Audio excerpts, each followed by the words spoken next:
So guys, ಈ video ನೋಡಿದ ನಂತರ ನಿಮಗೆ ಡಾಕ್ಯುಮೆಂಟ್ರಿ ವಿಡಿಯೋ ಮಾಡಲು ಕ್ಯಾಮ್ರಾ ಬೇಕಾಗಲ್ಲ, ಸ್ಟುಡಿಯೋ ಬೇಕಾಗಲ್ಲ, ವಾಯ್ಸ್ ಓವರ್ ಕಲಿಬೇಕಾಗಲ್ಲ. ಕೇವಲ ನಿಮ್ಮ ಫೋನ್ ಸಾಕು.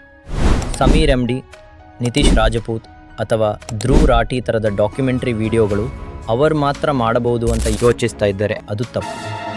ನಾನು ಈ ವಿಡಿಯೋದಲ್ಲಿ step by step AI documentary ವಿಡಿಯೋಸ್ನ ಹೇಗೆ ಕ್ರಿಯೇಟ್ ಮಾಡೋದು ಅಂತ ಹೇಳ್ತೀನಿ. ಸೊ ಈ ವಿಡಿಯೋವನ್ನು ಕೊನೆಯವರೆಗೂ ಸ್ಕಿಪ್ ಮಾಡದೆ ನೋಡಿ. ಯಾಕೆಂದರೆ ನಾನು ಇಂದು ತೋರಿಸಲಿರುವ AI ಟೂಲ್ಸ್ ಬಳಸಿ ನೀವು ದಿನಕ್ಕೆ 10 ಡಾಕ್ಯುಮೆಂಟ್ರಿ ವಿಡಿಯೋಗಳನ್ನು ಉಚಿತವಾಗಿ ಮಾಡಬಹುದು.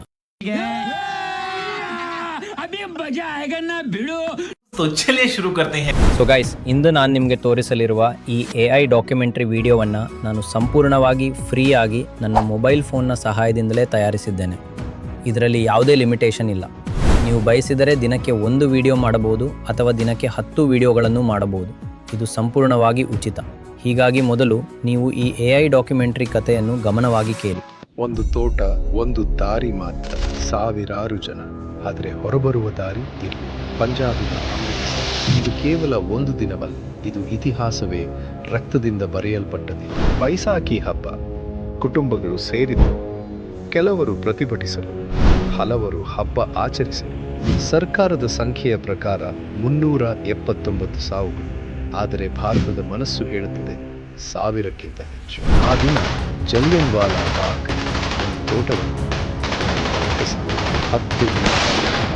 1600ಕ್ಕೂ ಹೆಚ್ಚು ಗುಂಡುಗಳು, ಒಂದು ಬಾಗಿಲು ಮಾತ್ರ. ಅದು ಕೂಡ ಇತಿಹಾಸ ಮರೆತರೆ ರಕ್ತ ಮತ್ತೆ ಮಾತಾಡಿತು. ಸ್ವಾತಂತ್ರ್ಯದ ಎಲೆ ಎಷ್ಟು. ಸತ್ಯ ಹೇಳಬೇಕಂದ್ರೆ ಗೈಸ್, ಈ ಕಥೆಯನ್ನು ಇಂದಿಗೂ ಕೇಳಿದಾಗ ದೇಹದಲ್ಲಿ ಕಂಪನ ಉಂಟಾಗುತ್ತದೆ. ನೀವು ಈ ಡಾಕ್ಯುಮೆಂಟ್ರಿ ನೋಡಿದ ನಂತರ ಕಮೆಂಟ್ ಮಾಡಿ ಹೇಳಿ ನಿಮಗೆ ಇದು ಎಷ್ಟು ಇಷ್ಟವಾಯಿತು ಎಂದು. ನಾನು ಈ ಜಲಿಯನ್ವಾಲಾ ಬಾಗ್ ಘಟನೆ ಮೇಲೆ ಈ ವಿಡಿಯೋ ಮಾಡಿದ್ದೇನೆ. ನೀವು ಈ ವಿಡಿಯೋ ಮೇಲೆ ಕ್ಲಿಕ್ ಮಾಡಿದ್ದರೆ ನೀವು ಕೂಡ ಇಂತಹ AI ಡಾಕ್ಯುಮೆಂಟ್ರಿ ವಿಡಿಯೋಗಳನ್ನು ಮಾಡಲು ಬಯಸುತ್ತೀರಾ ಅನ್ನೋದು ಖಚಿತ. ನನಗೆ ಹೇಳಬೇಕಿಲ್ಲ, ಇಂತಹ ಡಾಕ್ಯುಮೆಂಟ್ರಿ ವಿಡಿಯೋಗಳಿಗೆ ಮಿಲಿಯನ್ಗಳಷ್ಟು ವೀಕ್ಷಣೆಗಳು ಮತ್ತು ಲೈಕ್ಸ್ ಬರುತ್ತವೆ. ಸಮೀರ್ MD, ನಿತೀಶ್ ರಾಜಪೂತ್ ಆಗಿರಲಿ, ಧ್ರುವ್ ರಾಠಿ ಆಗಿರಲಿ, ಅವರು ಕೂಡ ತಮ್ಮ ವಿಡಿಯೋಗಳಲ್ಲಿ ಈ ರೀತಿಯ ವಿಜುವಲ್ಸ್ ಬಳಕೆ ಮಾಡುತ್ತಾರೆ. ಇದನ್ನು ಮಾಡುವುದು ತುಂಬ ಸುಲಭ, ಕೇವಲ ನಿಮ್ಮ ಫೋನ್ನ ಸಹಾಯದಿಂದಲೇ. ಇದೀಗ ಈ ವಿಡಿಯೋವನ್ನು ನಾವು 4 ಭಾಗಗಳಾಗಿ ವಿಭಜಿಸುತ್ತೇವೆ. Part 1 script generation. ಮೊದಲ ಭಾಗದಲ್ಲಿ ನಾವು AI ಬಳಸಿ ನಮ್ಮ ಡಾಕ್ಯುಮೆಂಟ್ರಿ ವಿಡಿಯೋಗೆ ಸ್ಕ್ರಿಪ್ಟನ್ನು ಹೇಗೆ ತಯಾರಿಸಬೇಕು ಎಂದು ನೋಡೋಣ. ಯಾಕೆಂದರೆ ಡಾಕ್ಯುಮೆಂಟ್ರಿ ಮಾಡಬೇಕಾದರೆ ಸ್ಕ್ರಿಪ್ಟ್ ಅತ್ಯಂತ ಮುಖ್ಯ. ಹೀಗಾಗಿ ಹೆಚ್ಚು ಸಮಯ ತೆಗೆದುಕೊಳ್ಳದೆ ವಿಡಿಯೋ ಸ್ಟಾರ್ಟ್ ಮಾಡೋಣ. ನಾವು ಈಗ ChatGPTಗೆ ಬಂದಿದ್ದೇವೆ. ಇಲ್ಲಿ ನೀವು ನಾನು ಟೈಪ್ ಮಾಡುವಂತೆಯೇ ಸೇಮ್ ಆಗಿ ಟೈಪ್ ಮಾಡಬೇಕು. ನಾನು ಇಲ್ಲಿ ಒಂದು ಪ್ರಾಂಪ್ಟ್ ನೀಡಿದ್ದೇನೆ. ನನಗೆ ಜಲಿಯನ್ವಾಲಾ ಬಾಗ್ ಮೇಲೆ 2 ನಿಮಿಷಗಳ ಸಸ್ಪೆನ್ಸ್ಫುಲ್ ಡಾಕ್ಯುಮೆಂಟ್ರಿ ಸ್ಕ್ರಿಪ್ಟ್ ಬೇಕು. ಸ್ಟ್ರಾಂಗ್ ಹುಕ್ಸ್ ಇರಬೇಕು. ವ್ಯೂವರನ್ನು ಕೊನೆಯವರೆಗೆ ಹಿಡಿದು ಇಡುವಂತೆ ಇರಬೇಕು. ಸೀನ್ ವೈಸ್ ಸ್ಕ್ರಿಪ್ಟ್ ಇರಬೇಕು ಮತ್ತು ಕೊನೆಯಲ್ಲಿ ಸ್ಟ್ರಾಂಗ್ ಕ್ಲೋಸಿಂಗ್ ಲೈನ್ ಇರಬೇಕು ಅಂತ ಟೈಪ್ ಮಾಡಿ ಎಸ್ ಕ್ಲಿಕ್ ಮಾಡಿ ನೆಕ್ಸ್ಟ್. ನೀವಿಲ್ಲಿ ನಿಮ್ಮ ಟಾಪಿಕನ್ನು ಮಾತ್ರ ಚೇಂಜ್ ಮಾಡಬೇಕು. ಉದಾಹರಣೆಗೆ ನೀವು ಯಾವುದೇ ಘಟನೆ, ವ್ಯಕ್ತಿ ಅಥವಾ ಇತಿಹಾಸದ ಕಥೆಯನ್ನು ಹಾಕ್ಬೋದು. ಈ ಪ್ರಾಂಪ್ಟನ್ನು ನಾನು ಡಿಸ್ಕ್ರಿಪ್ಷನ್ನಲ್ಲಿ ಕೊಡುತ್ತೇನೆ ಅಥವಾ ನೀವು ಸ್ಕ್ರೀನ್ಶಾಟ್ ಕೂಡ ತೆಗೆದುಕೊಳ್ಳಬಹುದು. ಇದೀಗ ನೋಡಿ, ChatGPT ನಮಗಾಗಿ ಒಂದು ಪ್ರಾಪರ್ ಫುಲ್ ಸ್ಕ್ರಿಪ್ಟ್ ಜನರೇಟ್ ಮಾಡಿ ಕೊಡುತ್ತದೆ. ಹುಕ್ಸ್, ಸೀನ್ಸ್, ಕ್ಲೋಸಿಂಗ್ ಲೈನ್ ಎಲ್ಲವೂ ಪ್ರಾಪರ್ ಆಗಿದೆ ಅಂತ ಒಮ್ಮೆ ಚೆಕ್ ಮಾಡ್ರಿ ಅಷ್ಟೆ.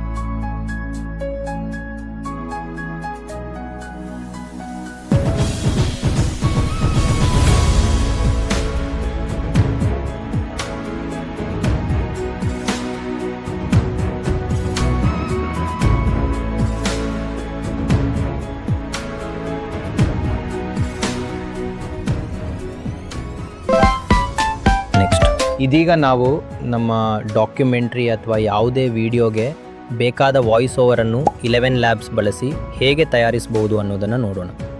ಮೊದಲು ನಿಮ್ಮ ಮೊಬೈಲ್ ಅಥವಾ ಕಂಪ್ಯೂಟರ್ನಲ್ಲಿ ಬ್ರೌಸರ್ ಓಪನ್ ಮಾಡಿ. ಗೂಗಲ್ನಲ್ಲಿ 11 ಲ್ಯಾಬ್ಸ್ ಎಂದು ಸರ್ಚ್ ಮಾಡಿ. ಮೊದಲಿಗೆ ಬರುವ ಅಫಿಷಿಯಲ್ ವೆಬ್ಸೈಟನ್ನು ಓಪನ್ ಮಾಡಿ. ವೆಬ್ಸೈಟ್ ಓಪನ್ ಆದ ನಂತರ ನೀವು ಇಲ್ಲಿ ಲಾಗಿನ್ ಮಾಡಬೇಕು. ನೀವು ನಿಮ್ಮ ಗೂಗಲ್ ಅಕೌಂಟ್ ಬಳಸಿ ಕೂಡ ತುಂಬ ಸುಲಭವಾಗಿ ಲಾಗಿನ್ ಮಾಡಬಹುದು. ಲಾಗಿನ್ ಆದಮೇಲೆ ನಿಮ್ಮ ಮುಂದೆ 11 ಲ್ಯಾಬ್ಸ್ ಡ್ಯಾಶ್ಬೋರ್ಡ್ ಓಪನ್ ಆಗುತ್ತದೆ. ಈಗ ನೀವು ಮೇಲ್ಭಾಗದಲ್ಲಿ ಕಾಣುವ ಟೆಕ್ಸ್ಟ್ ಟು ಸ್ಪೀಚ್ ಎನ್ನುವ ಆಪ್ಷನ್ ಮೇಲೆ ಕ್ಲಿಕ್ ಮಾಡಿ.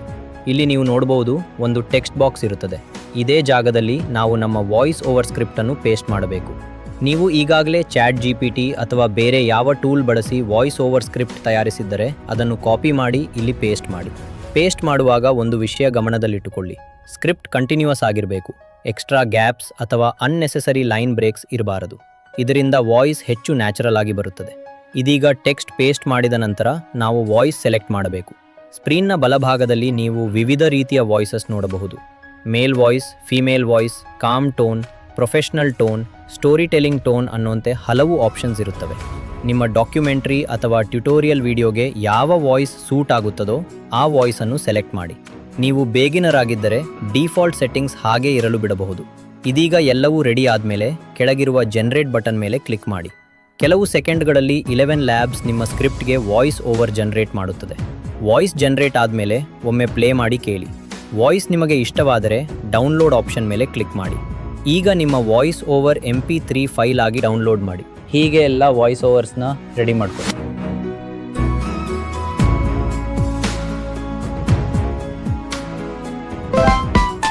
ನೆಕ್ಸ್ಟ್, ಕೆಲವೊಮ್ಮೆ AI ವಾಯ್ಸ್ ಮಧ್ಯೆ ಮಧ್ಯೆ ಪಾಸ್ ತಗೊಳ್ತೆ. ಅದನ್ನು ನ್ಯಾಚುರಲ್ ಆಗಿ ಮಾಡೋದಕ್ಕೆ ನಾವು ಆಡಿಯೋ ಎನ್ಹ್ಯಾನ್ಸ್ ಮಾಡ್ತೀವಿ.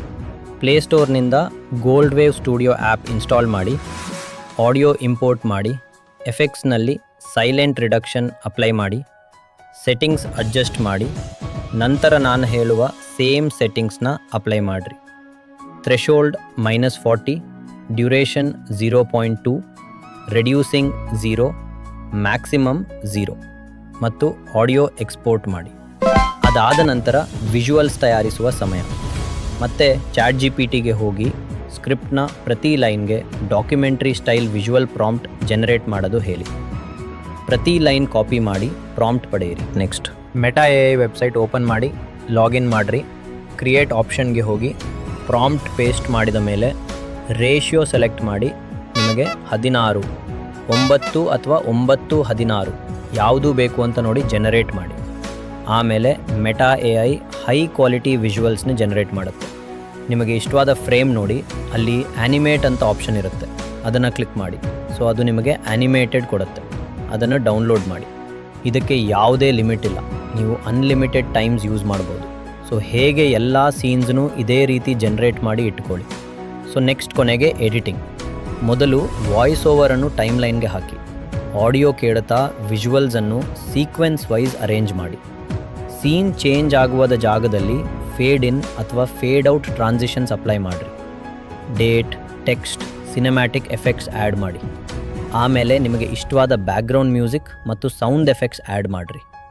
ಮುಗೀತು. ಹೀಗೆ ನೀವು ಸಂಪೂರ್ಣ ಪ್ರೊಫೆಷ್ನಲ್ AI ಡಾಕ್ಯುಮೆಂಟ್ರಿ ವಿಡಿಯೋವನ್ನು ಕೇವಲ ನೀವು ನಿಮ್ಮ ಫೋನ್ನಿಂದಲೇ ತಯಾರಿಸುವುದನ್ನು ಕಲಿತಿದ್ದೀರಿ.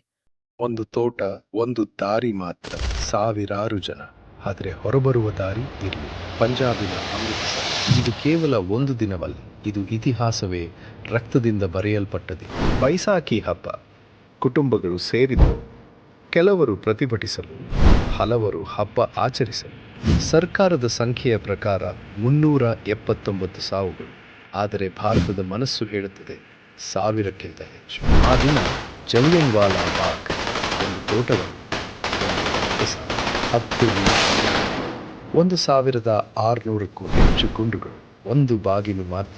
ಅದು ಕೂಡ ಇತಿಹಾಸ ಮರೆತರೆ ರಕ್ತ ಮತ್ತೆ ಮಾತಾಡ್ತು. ಸ್ವಾತಂತ್ರ್ಯದ ಬೆಲೆ ಎಷ್ಟು? ನಿಮಗೆ ಈ ವಿಡಿಯೋ ಯೂಸ್ಫುಲ್ ಅನಿಸಿದೆ ಅಂದರೆ ಒಂದು ಲೈಕ್ ಕೊಡೋದನ್ನು ಮರಿಬೇಡಿ. ಚಾನಲ್ ಸಬ್ಸ್ಕ್ರೈಬ್ ಮಾಡಿ. ನೀವು ಬಹಳ ಜನ ವಿಡಿಯೋ ನೋಡ್ತೀರಿ, ಆದರೆ ಸಬ್ಸ್ಕ್ರೈಬೇ ಮಾಡಲ್ಲ. ಸೊ ಹೋಗಿ ಸಬ್ಸ್ಕ್ರೈಬ್ ಮಾಡಿಕೊಳ್ಳಿ. ಮತ್ತು ಕಮೆಂಟ್ನಲ್ಲಿ ನೀವು ಮುಂದಿನ ವಿಡಿಯೋ ಯಾವ ಟಾಪಿಕ್ ಮೇಲೆ ಬೇಕು ಅಂತ ಹೇಳಿ. ನಾನು ಅದರ ಮೇಲೆ ವಿಡಿಯೋ ಮಾಡಿ ಹಾಕ್ತೇನೆ. ಈ ವಿಡಿಯೋ ನಿಮಗೆ ಯೂಸ್ಫುಲ್ ಅನಿಸಿದರೆ ಲೈಕ್ ಕೊಡಿ, ಚಾನಲ್ ಸಬ್ಸ್ಕ್ರೈಬ್ ಮಾಡಿ ಮತ್ತು ಇಂತಹ ವ್ಯಾಲ್ಯೂ ಕಂಟೆಂಟ್ ಮಿಸ್ ಆಗದಂತೆ ಸ್ಟೇ ಕನೆಕ್ಟೆಡ್ ಆಗಿ. ನೆಕ್ಸ್ಟ್ ವಿಡಿಯೋನಲ್ಲಿ ಮತ್ತೆ ಸಿಗೋಣ. Thank you for watching.